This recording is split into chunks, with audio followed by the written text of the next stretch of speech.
의료 세계에는 페어의 법칙이라 불리는 미신이 있습니다. 희귀병을 가진 환자를 만나면 그것이 아무리 희귀해도 얼마 후에 또 같은 진단명의 환자를 만나게 되는 것이라는데요. 여러분 안녕하세요. 미신을 받아들이는 방법은 제각각이지만 이 페어의 법칙은 의료뿐만 아니라 천문학에도 적용되는 것 같습니다. 여러분들이 저희 채널에 와주신 것도 분명 단순한 우연은 아니라고 생각해요. 최근 불과 열흘 사이에 아주 희귀한 이벤트가 2번이나 관측되었습니다. 오늘은 그걸 여러분들께 소개해 드리도록 하겠습니다.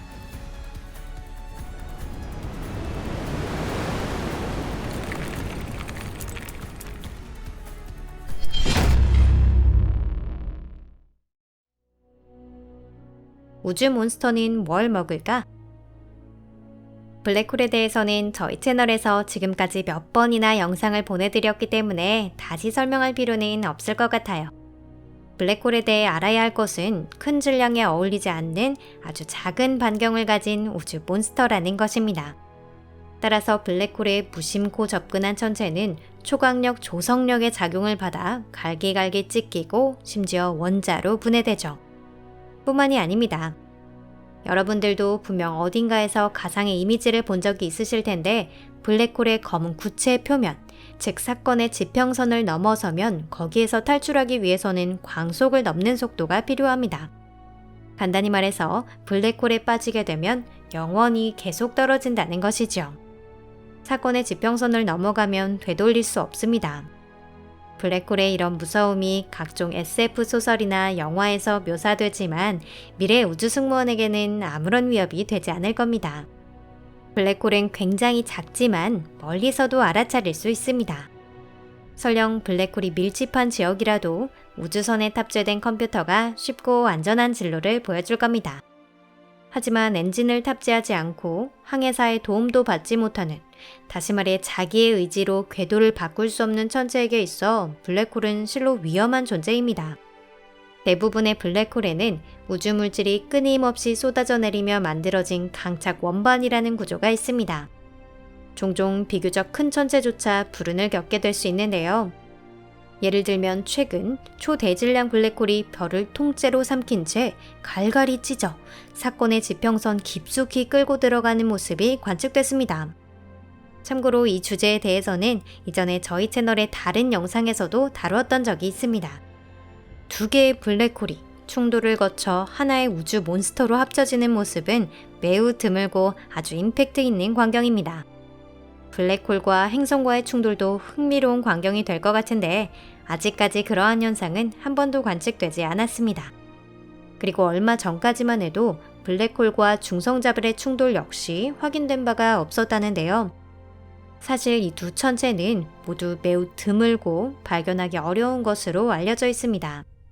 그런데 최근 이 이벤트가 연달아 2번이나 관측된 것이죠. 왜 내 먹방을 들여다보는 거지? 2020년 1월 5일, 지구로부터 10억 광년 정도 떨어진 우주의 한 귀퉁이에서 기묘한 이벤트가 관측되었습니다. 두 천체가 서로 접근하다가 충돌해서 주변 우주 공간에 초강력 방사선을 방출한 것인데요. 이 중 한쪽 천체의 질량은 태양의 약 9배. 이는 거대한 항성의 중심핵이 붕괴하면서 생긴 항성 질량 블랙홀에서 흔히 볼 수 있는 특징입니다. 또 다른 천체는 태양의 1.9배에 달하는 질량으로 추정되며 중성자별에 해당하는 질량을 갖고 있었습니다.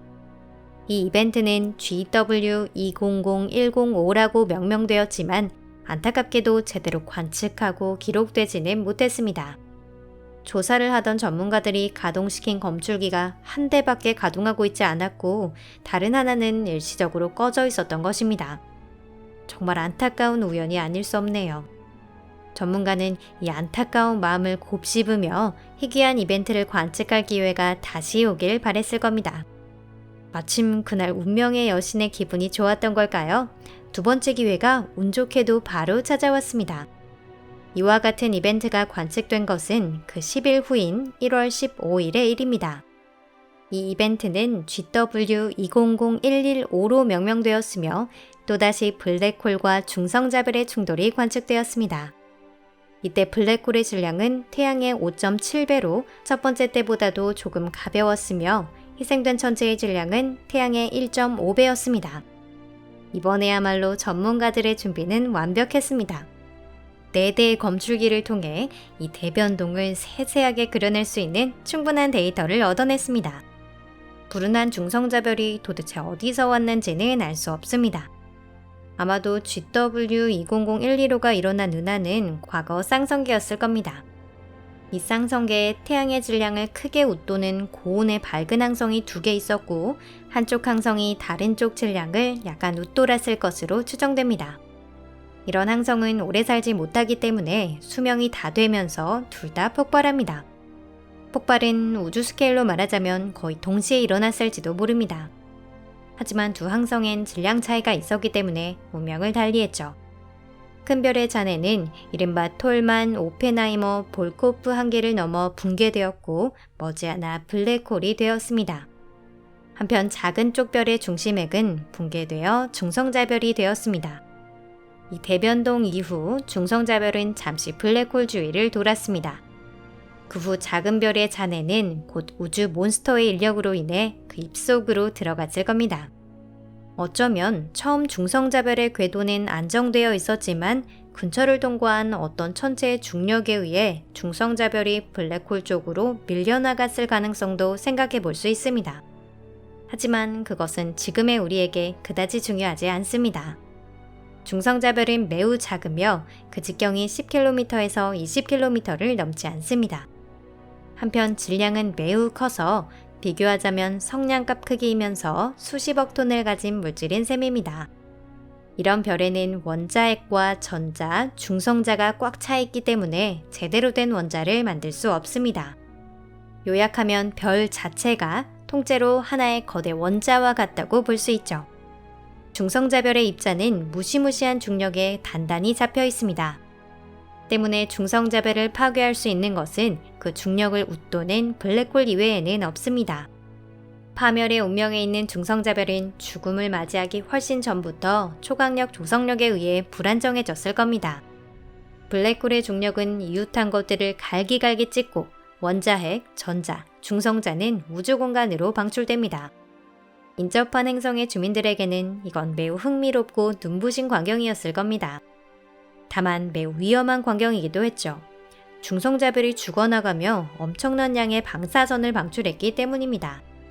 질량의 대부분을 잃은 중성자별은 마침내 형태를 유지할 수 없게 되어 뿔뿔이 흩어집니다. 그리고 코어 내부에 있는 섭씨 수십억 도에 달하는 쿼크 글루온 플라즈마가 우주 공간으로 뿜어져 나옵니다.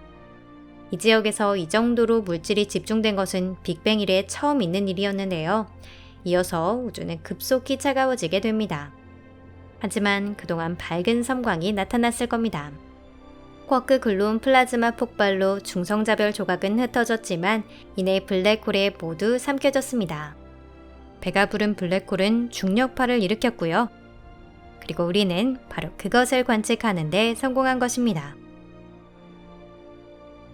이것으로 엄청난 대변동과 천문학자가 거둔 훌륭한 성과에 관한 이야기는 끝이 났습니다. 이 이야기를 저희 채널에서 들어주셔서 감사합니다.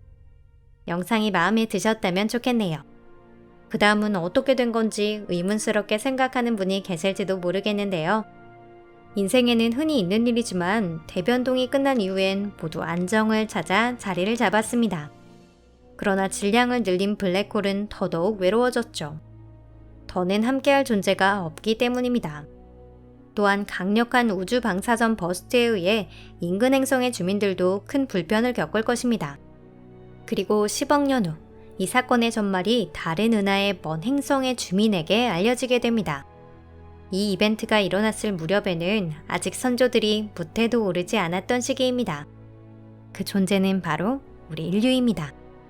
우주에 얽힌 새로운 화제를 놓치지 않도록 채널 구독과 알림 설정을 부탁드립니다. 그럼 저는 다음 영상에서 뵙겠습니다. 안녕히 계세요.